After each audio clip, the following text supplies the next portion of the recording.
नमस्कार। मैं वीके शास्त्री अपने चैनल के माध्यम से आप सभी दर्शकों का बहुत बहुत स्वागत करता हूं। आज मकर राशि के जातकों के लिए एक स्पेशल वीडियो लेकर आया हूं और अगर आप मकर राशि के जातक हैं तो ये वीडियो आपके लिए बहुत ही महत्वपूर्ण होने जा रहा है। मकर राशि के जातकों के जीवन में 17 जनवरी 2023 से साढ़े साती के तीसरे चरण की शुरुआत हुई थी और साढ़े साती के तीसरे चरण में शनिदेव आपको आपके पिछले 5 वर्षों के संघर्ष, परिश्रम, एफर्ट्स और आपके प्रयासों का फल प्रदान करते हैं। लेकिन 2023 का आधा भाग बीत गया। जून 2023 समाप्त होने जा रहा है, लेकिन हालातों में सुधार नहीं आया। जो हालात पहले थे अब भी वही हालात ज्यों के त्यों हैं। अप्रैल 2020 से जनवरी 2023 तक आपने तरह तरह के मानसिक तनाव को झेला। मैरिड लाइफ में तनाव की स्थिति बनी, पारिवारिक सुखों में कमी आई, संतान पक्ष से मतभेद की स्थिति बनी या फिर संतान को लेकर के तमाम समस्याएं आपके जीवन में आई। स्वास्थ्य को लेकर विशेष परेशानी रही होगी और अस्पताल के चक्कर भी लगाने पड़े होंगे। धन की कमी, आर्थिक संकट, कैरियर को लेकर चिंता, नौकरी में परेशानी, इन सब समस्याओं से आप लगातार जूझते रहे हैं, संघर्ष करते रहे हैं, लेकिन राहत नहीं मिली। इन 5 वर्षों में आपने अपने जीवन में वो दुख झेले हैं जो कोई कल्पना भी नहीं कर सकता। बिला वजह के संपत्ति संबंधी विवाद, पैसा डूब जाना, व्यापार में घाटा, आपके साथ धोखाधड़ी हो जाना, आपके साथ चीटिंग होना, कोर्ट कचहरी की परेशानियां, ये सब आपने झेला होगा। और अगर आप मकर राशि के जातक हैं तो ज़रूर कमेंट करके बताइएगा कि क्या ऐसा आपके साथ हुआ है, और हुआ हो तो ज़रूर कमेंट कीजिएगा ताकि आपके साथियों को, आपके मित्रों को जिनके जीवन में साढ़े साती या ढैया प्रभावी होने वाली होगी, उन्हें इसकी जानकारी रहे और वो पहले से ही अपना उपाय कर लें। ये जो वीडियो है वो आपके लिए बहुत ही महत्वपूर्ण है, क्योंकि इसमें इसी बात पर चर्चा करेंगे कि आपके जीवन में चल रही इन समस्याओं से आपको राहत आखिर कब तक मिलेगी, कब परिवर्तन होगा आपके जीवन में। और इसी के साथ इस बात पर भी चर्चा करेंगे कि इन पिछले 6 माह में आपके जीवन में ऐसी क्या ग्रह स्थितियां बनी कि आपके जीवन में कोई सकारात्मक परिवर्तन नहीं आया, और अब कब होगा सुधार, कब मिलेगी कष्टों से मुक्ति। इन्हीं बातों पर चर्चा करेंगे इस वीडियो में। ये विश्लेषण आपकी चंद्र राशि के आधार पर किया जा रहा है। हालांकि आप मकर लग्न के हैं तो भी आप इस वीडियो को देख सकते हैं। और वीडियो के अंत में मैं आपको ये भी बताऊंगा कि क्या उपाय करने से आपको राहत मिल सकती है। तो ये है मकर राशि के जातकों की कुंडली।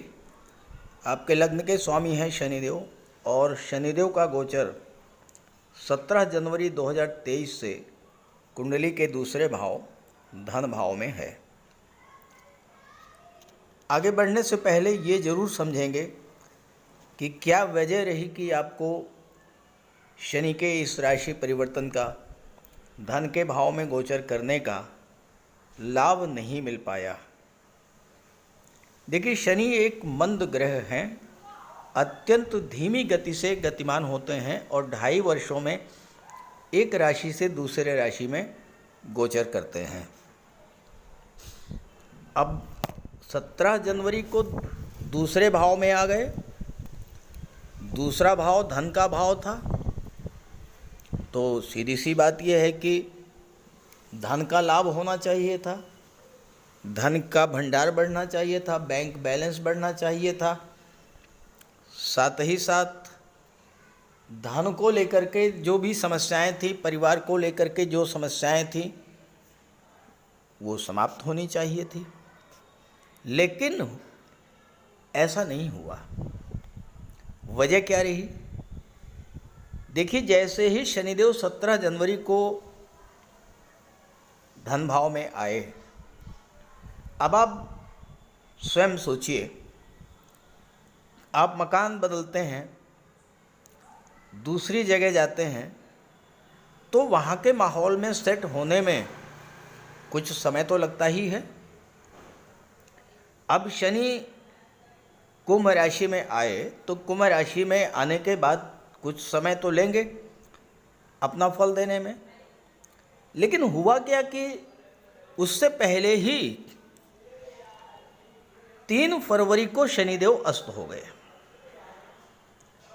3 फरवरी को शनिदेव अस्त हो गए और पूरे 36 दिन तक शनिदेव अस्त रहे। अब देखिए, शनि क्या है? काल पुरुष कुंडली में कर्म के कारक हैं और लाभ के कारक हैं। जब कर्म का कारक ग्रह ही अस्त हो गया, तो सीधा सा प्रभाव आपके कर्म क्षेत्र पर पड़ा। कार्यों की गति मंद हो गई, कार्यों में रुकावट आना शुरू हो गई, और वही स्थिति बनी जो कि 7:30 के समय बनी थी। जब कार्य क्षेत्र प्रभावित हुआ तो फिर धन का लाभ तो मिलने से रहा। हाँ, शनिजन कष्टों में जरूर वृद्धि हो गई होगी, पैसा मिला नहीं, धन का संचय नहीं हुआ और शनि अस्त हो गए। दूसरा भाव परिवार का होता है, तो परिवार में तनाव। लग्न भाव के स्वामी हैं तो आपके मानसिक चिंता, स्वास्थ्य में खराबी, जोड़ों में दर्द, पिंडलियों में दर्द, आर्थराइटिस की समस्या, इस तरह की परेशानियों से आपने जूझना शुरू कर दिया होगा एक बार फिर से। शनि लग्न के स्वामी हैं, लग्न भाव आपका व्यक्तित्व होता है, दूसरे भाव में गोचर कर रहे हैं, दूसरा भाव वाणी का होता है। तो एक अजीब सा रूखापन आपकी वाणी में देखने को मिला होगा और उसके कारण आपके जीवन में समस्याएं आई होंगी।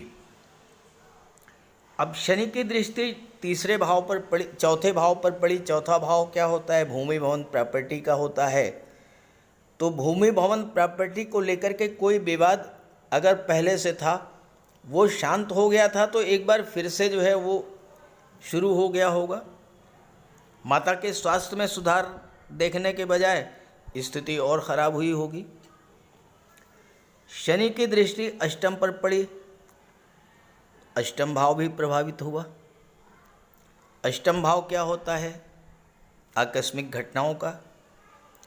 तो जनवरी से जून के बीच में कोई बड़ी घटना जरूर घटित हुई होगी आपके जीवन में, और साथ ही साथ अष्टम भाव जो है आयु का होता है, अष्टम भाव मृत्यु का होता है, भयानक कष्टों का होता है।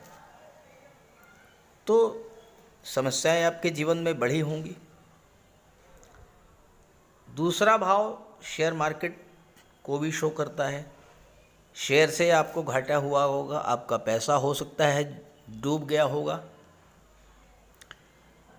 11वें भाव पर दृष्टि पड़ी तो आपके लाभ प्रभावित हुए होंगे। व्यापार में मंदी की स्थिति आई होगी। हो सकता है कि आपके साथ धोखाधड़ी या चीटिंग भी हुई हो, आपका पैसा कहीं फंस गया हो, किसी को आपने पैसा दिया हो, वो पैसा ना मिला हो। ये तो रहा शनि का प्रभाव। अब 9 मार्च को शनि उदित हो गए तो फल देना चाहिए था, लेकिन शनि का फल धीरे धीरे मिलता है। अब दूसरी घटना घटित हो गई। वो क्या हुआ?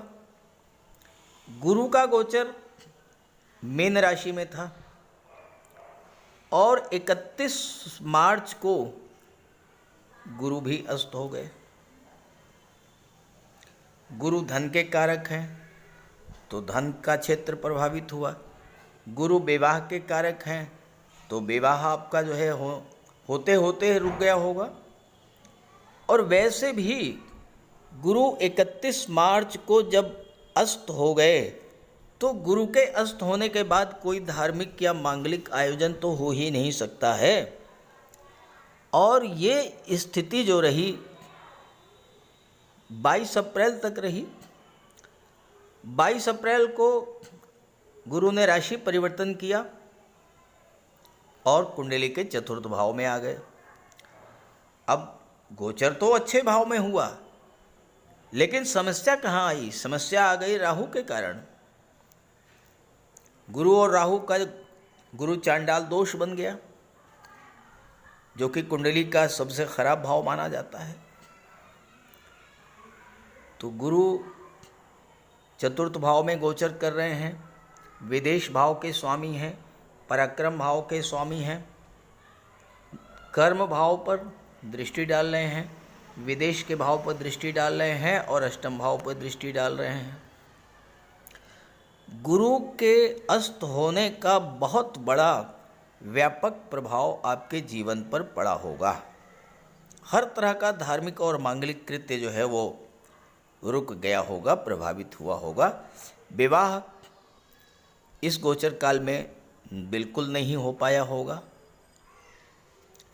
ये तो दूसरी घटना हुई। इसके बाद क्या हुआ? अप्रैल में 20 अप्रैल को ग्रहों के राजाधिराज भगवान भुवन भास्कर सूर्यदेव भी राहु के प्रभाव में आ गए। सूर्य ग्रहण लग गया और 15 मई तक सूर्य राहु का ग्रहण दोष बना। अब आप बताइए, गुरु जो कि सर्वाधिक प्रभावित करते हैं आपकी कुंडली को, आपके जीवन को, सूर्य जो हैं वो ग्रहों के राजा हैं। और जब ये दोनों ही ग्रह पीड़ित हो गए, शनि पहले से ही पीड़ित थे, जब ग्रह ही पीड़ित होंगे तो फिर आपको सुख कैसे मिलेगा? ग्रह पीड़ित होंगे तो सीधी सी बात है कि आपको भी उस पीड़ा को झेलना पड़ेगा। और शनि सूर्य गुरु तो चलिए यहाँ तक तो ठीक था, बुध भी अस्त हो गए। बुध जो हैं 23 अप्रैल को अस्त हो गए और 15 मई तक बुध अस्त रहे। बुध बुद्धि के कारक, बुध व्यापार के कारक, बुध तर्क शक्ति के कारक, बुध आईटी सेक्टर के कारक, बुध वाणी के कारक। तो जब बुध अस्त हो गए तो इनसे संबंधित जो भी क्षेत्र थे, जो भी आपको लाभ मिलने थे, वो बाधित हो गए। तो इस तरह से जनवरी से लेकर के और मई के 5 महीने जो रहे हैं, इनमें स्थितियां ऐसी बनी रहीं कि आपको किसी तरह से रिलीफ नहीं मिली, कहीं से भी आपको राहत नहीं मिलेगी।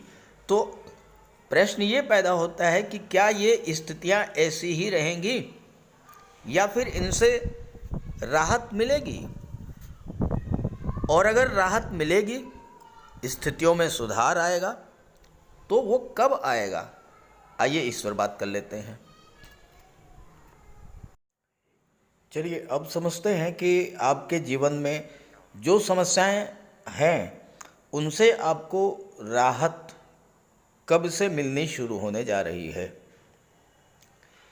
देखिए, शनि और गुरु ये 2 ग्रह ऐसे हैं जो हमारे जीवन को सबसे ज़्यादा प्रभावित करते हैं।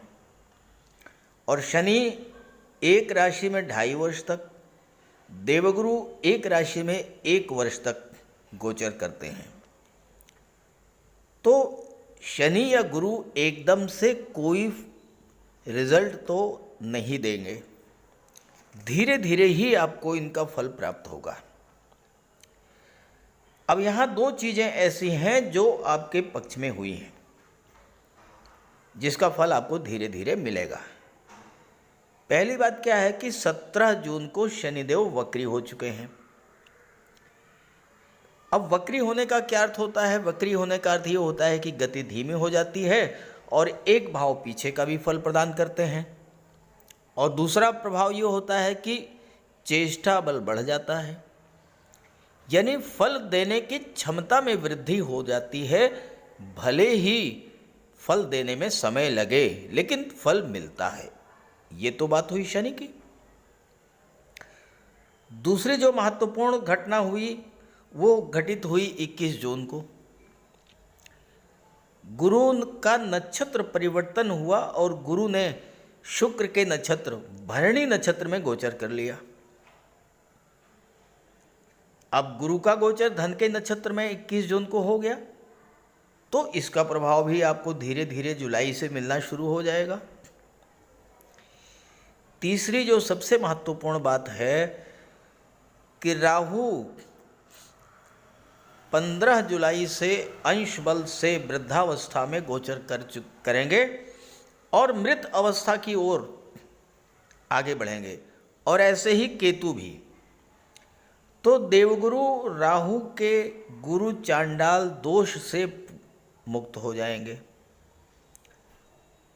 और 30 अक्टूबर को तो पूरी तरह से मुक्त हो जाएंगे, क्योंकि 30 अक्टूबर को राहु राशि परिवर्तन करके मीन राशि में चले जाएंगे, केतु नवम भाव में आ जाएंगे। अब राहु केतु का प्रभाव समाप्त। तीसरी बात राहु की हो गई। चौथी जो बात है जो आपके पक्ष में है वो ये है कि सूर्य और बुध भी ग्रहण दोष से बाहर, सूर्य ग्रहण दोष से बाहर आ चुके हैं, बुध मार्गी हो चुके हैं। तो आपके जीवन में सुखद परिवर्तन जुलाई से शुरू होगा। अब आप चाहें कि एकदम से कोई बड़ा परिवर्तन हो जाए तो ऐसा नहीं है, संभव नहीं है, लेकिन धीरे धीरे 2-3 माह में आप अमूमन सितंबर अक्टूबर तक स्थितियां आपके पक्ष में आ जाएंगी और आप अपने खराब हालात को काबू में कर लेंगे। जुलाई के बाद शनि दूसरे भाव में हैं, तो धन भाव का अपना शुभ फल प्रदान करना शुरू करेंगे। शनि की दृष्टि गुरु पर पड़ेगी। गुरु शनि के मित्र शुक्र की राशि में गोचर कर रहे हैं, तो धन की प्राप्ति और धन का संचय जो है वो शुरू हो जाएगा। आपकी जो आर्थिक समस्याएं हैं वो धीरे धीरे कम होना शुरू हो जाएंगी। धन जो कहीं पर रुका हुआ था, कहीं पर आपका पैसा डूब रहा था, अब वो पैसा आपको मिलना शुरू हो जाएगा। चूँकि गुरु विदेश भाव के स्वामी हैं, तो हो सकता है कि आपको विदेशों से धन की प्राप्ति भी हो। जुलाई से दिसंबर के बीच जो सर्वाधिक शुभ गोचर है वो है शुक्र का। क्यों? क्योंकि शुक्र आपके राशि के स्वामी शनि के मित्र हैं, एक बात तो ये हुई। दूसरा, गुरु का गोचर शनि के नक्षत्र में है। अब जुलाई से दिसंबर के बीच में शुक्र का गोचर कहाँ रहेगा? फिलहाल तो शुक्र आपकी कुंडली के 7वें भाव में गोचर कर रहे हैं, फिर अष्टम में चले जाएंगे और फिर वापस सप्तम में आएंगे। इसके बाद फिर राशि परिवर्तन करेंगे और शुक्र का गोचर आपकी कुंडली में दिसंबर तक अष्टम में, भाग्य भाव में, कर्म भाव में, लाभ के भाव में, विदेश के भाव में रहेगा। और ये जितने भी भाव हैं इन सभी में शुक्र बहुत अच्छा रिजल्ट देते हैं, तो आपकी आर्थिक समस्याएं समाप्त होंगी। शारीरिक समस्याएं समाप्त होंगी, मानसिक समस्याओं से आप बाहर निकल आएंगे। जुलाई से लेकर के दिसंबर के बीच जो सबसे बड़ी ज्योतिषिक घटना घटेगी वो ये होगी कि राहु केतु का अंश बल धीरे धीरे कम होता जाएगा। राहु केतु वृद्धावस्था से मृत अवस्था की ओर गोचर करेंगे और कोई भी अशुभ प्रभाव हमारे जीवन पर राहु या केतु का नहीं पड़ेगा।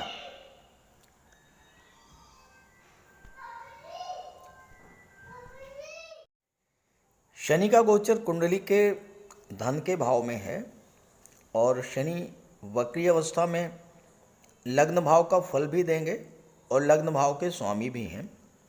लग्न भाव आपका व्यक्तित्व होता है, तो आपकी निर्णय क्षमता में वृद्धि करेंगे। आप कैरियर को लेकर के, कार्य व्यवसाय को लेकर के, धन को लेकर के, परिवार को लेकर के कोई मामला था, कोई मैटर था और उसमें आप निर्णय नहीं ले पा रहे थे कि आपको क्या करना चाहिए, तो अब आप एक सही और मजबूत फैसला लेंगे और इससे आपको लाभ मिलेगा। जो सबसे महत्वपूर्ण घटना, सबसे महत्वपूर्ण गोचर है शनि के बाद, वो रहेगा देवगुरु का। देवगुरु चतुर्थ भाव में गोचर कर रहे हैं शुक्र के नक्षत्र में। अब देखिए, शुक्र इस समय तो सप्तम में है, अष्टम में गोचर करेंगे, फिर वापस सप्तम में ही आ जाएंगे। तो गुरु और शुक्र दोनों ही के विवाह के कारक होते हैं और इस समय गुरु और शुक्र का बहुत अच्छा संबंध बन रहा है, क्योंकि गुरु शुक्र के नक्षत्र में गोचर कर रहे हैं। तो आपके विवाह के प्रबल अवसर मिलेंगे। विवाह के मार्ग की कोई बाधाएं थी वो दूर होंगी। देवगुरु कन्याओं के लिए, शुक्र पुरुषों के लिए विवाह के कारक होते हैं और जब गुरु और शुक्र दोनों ही आपको सपोर्ट करेंगे तो विवाह के अच्छे से अच्छे रिश्ते आएंगे।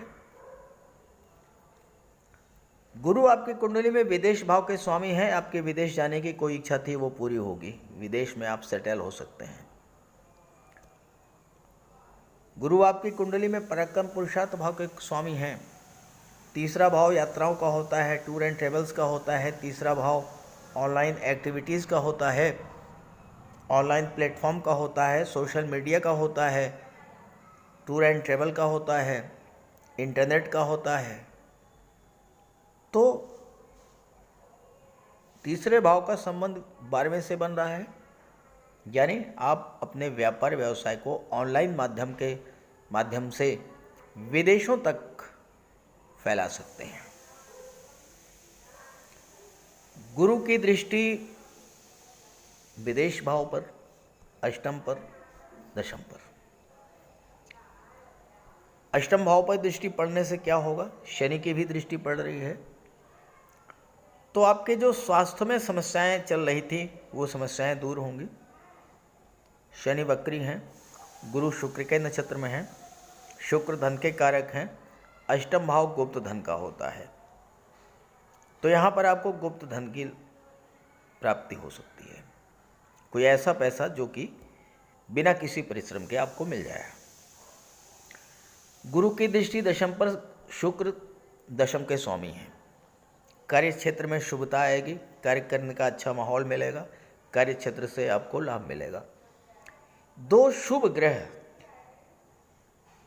गुरु और शुक्र और आपके राशि के स्वामी शनि, जो कि शुक्र के परम मित्र हैं और गुरु से सममैत्री संबंध है, ये तीन ग्रह जुलाई के बाद आपके जीवन में बहुत बड़ा सकारात्मक परिवर्तन ला देंगे। अब आप ये समझें कि सितंबर अक्टूबर से स्थितियां आपके लिए पूरी तरह से आपके पक्ष में हो जाएंगी। आपके भाग्य के स्वामी बुध हैं और बुध शनि के मित्र हैं, तो भाग्य भी आपका साथ देगा। पंचम भाव के स्वामी शुक्र हैं, जो कि शनि के मित्र हैं। संतान और शिक्षा की दृष्टि से भी अच्छा रहेगा। नौकरी, कंपटीशन, सर्विस सेक्टर की दृष्टि से भी, क्योंकि इसके स्वामी बुध हैं और बुध शनि के मित्र हैं, तो ये क्षेत्र भी बहुत अच्छा रहेगा आपके लिए। नौकरी मिल सकती है, हर तरह की कंपटीशंस को आप बीट आउट करेंगे। कुल मिलाकर के कहने का आशय ये है कि जुलाई के बाद स्थितियां धीरे धीरे आपके पक्ष में होना शुरू हो जाएंगी और सितंबर अक्टूबर तक आप अपनी समस्याओं पर पूरी तरह से काबू हो पा लेंगे और फिर आप जीवन में आगे बढ़ना शुरू करेंगे। लेकिन 7.5 तो फिर भी गतिमान है। भले ही शनि वक्री हो जाएं, फिर मार्गी हो जाएं, 7.5 तो 7.5 होती है। इसलिए शनिदेव का उपाय जरूर करते रहें। तो बात करते हैं उपायों पर।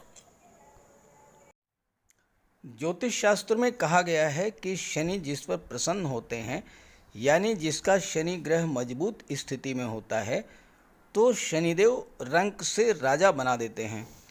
और शनि अगर कमज़ोर हुए, खराब हुए, तो राजा भी रंक हो जाता है।